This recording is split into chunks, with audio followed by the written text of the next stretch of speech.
السلام عليكم اخواتي، كي دايرين؟ لاباس عليكم؟ كي دايرين مع الصحه؟ كنتمنى دائما نلقاكم في احسن الاحوال وبصحه جيده. كما كتشوفوا في الفيديو عندنا الشباكيه اليوم. كما كتعرفوا البنات، حنا ان شاء الله على ابواب شهر رمضان الكريم.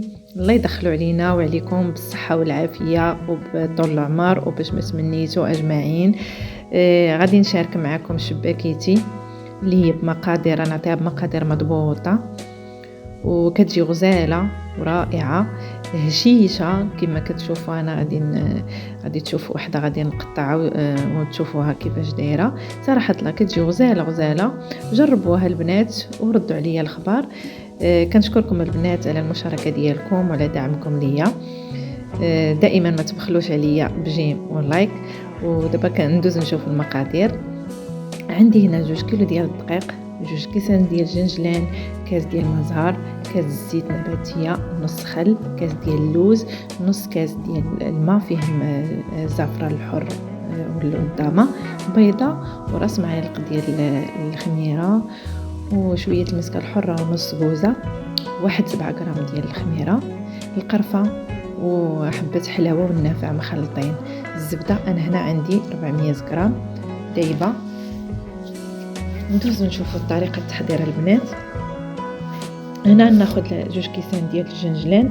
صراحه الجنجلان ما حمرتوش، غير سخنته شويه باش يتطحن. ما بغيتش نحمرو لان ديجا غادي تقلى شباكيه، غادي يتقلى معاها. غير سخنته وطحنته مزيان. المهم عندي 2 كيسان ديال الجنجلان في 2 كيلو ديال الطحين. هنا عندي كاس ديال اللوز اللي هنا سحقته مزيان، كاس واحد، واللي ما بغاش يديرو ماشي مشكل.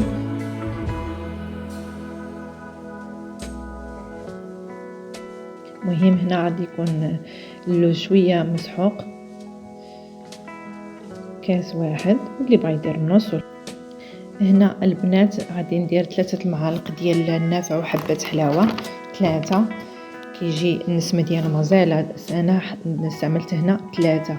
بالنسبه للقرفه حتى هي 2 معالق كبار عامرين.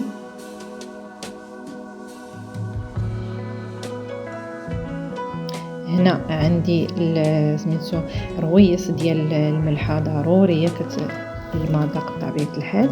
وهنا عندي المسكه الحره 4 الحبيبات طحنتهم مع سنيده، 4 ولا 5 الحبيبات. هنا استعملت بيضه واحده. بالنسبه للكوزه غادي نضيف انا نصف كوزه، هي كتجي تعطي واحد النسمه زوينه للشباكيه، كتجي بطبيعه الحال من السما. بالنسبه للخماره، هنا عندي الخماره ديالي فيها 15 غرام، غادي نستعمل النص ديالها، يعني 7 غرام داك هو العبار. المهم انا استعملت غير النصف ديالها، عندي 15 يعني 7 مناسبه.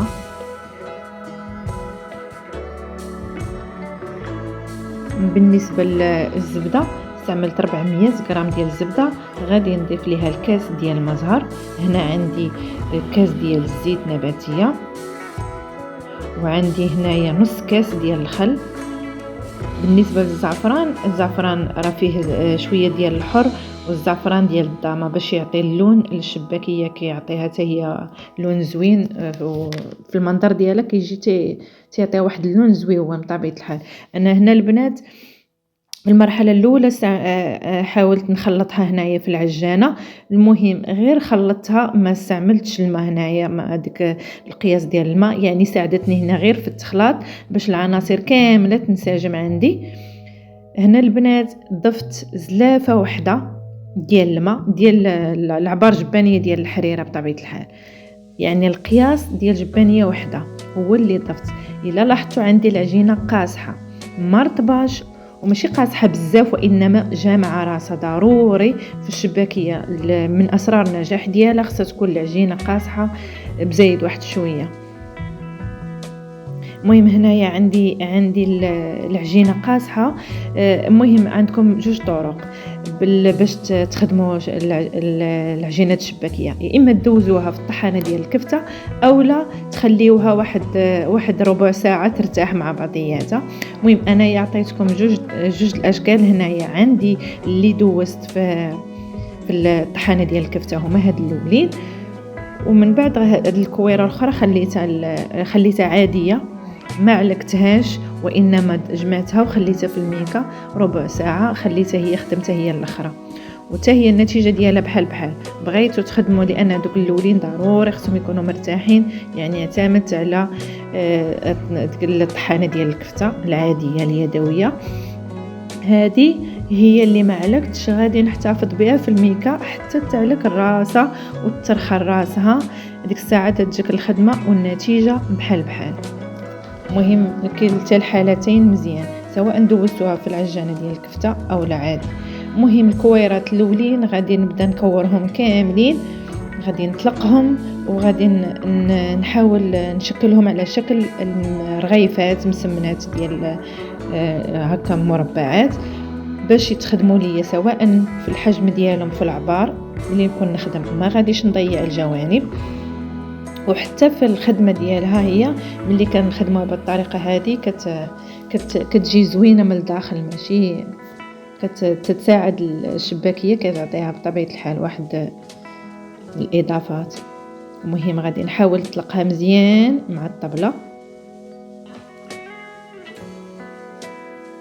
الكويرات كاملين غندير لهم نفس الخدمه، غير انا ما غاديش نبين كامل لان غادي نطول في الفيديو. المهم نطوي الطويه الاولى والطويه الثانيه والثالثه والرابعه. انا درت ليها الخدمه ديال المسمن عاديه، كتجيني في الخدمه سهله. الا لاحظتوا هنا من بعد ما خدمتهم كاملين وخليتهم ارتاحوا، انا ما بينتش بالخدمه ديالهم كلهم وانما وحده وحده. غادي ناخذ المربع وغادي نطلقوه ونقطعوه على شكل مستطيلات، وبطبيعه الحال نخليهم يرتاحوا المره الثانيه. هادشي كلشي كيساهم وكيساعدك على الخدمه. ملي كتجي تخدمي تشبيكه كتجي واقفه وكتجي رائعه صراحه. اسهل طريقه انك ما كتضيعيش العجينه وما كتعاوديهاش، لان في الاعاده ديال العجينه كتجي صراحه الله ما فيها ما يتخدم. المهم الا لاحظتوا كاملين غادي نمشي معاهم مستطيلات. غادي نهز عاوتاني نبدا بالاولى، غادي نعاود نطلقها شويه بالدلاك. بغيتي تخدميها بالدلاك اي بوحدو هي هذيك مزيان، بغيتي تدوزيها في الماكينه غير هي الماكينه كتساعد كتعطي واحد الحجم متناسق للشباكيه كامله نفس العبار. الا لاحظتي انا ما نقطع لا جنب لا والو وما نحيدش الجوانب، نخليها كما هي وغادي نمشي ندير 4 وال5 نقطع، 4 وال5 نقطع. هنا ما كتحتاجيش تعاودي العجينه بتاتا. الا شاط ليا شي طريف كنخليه.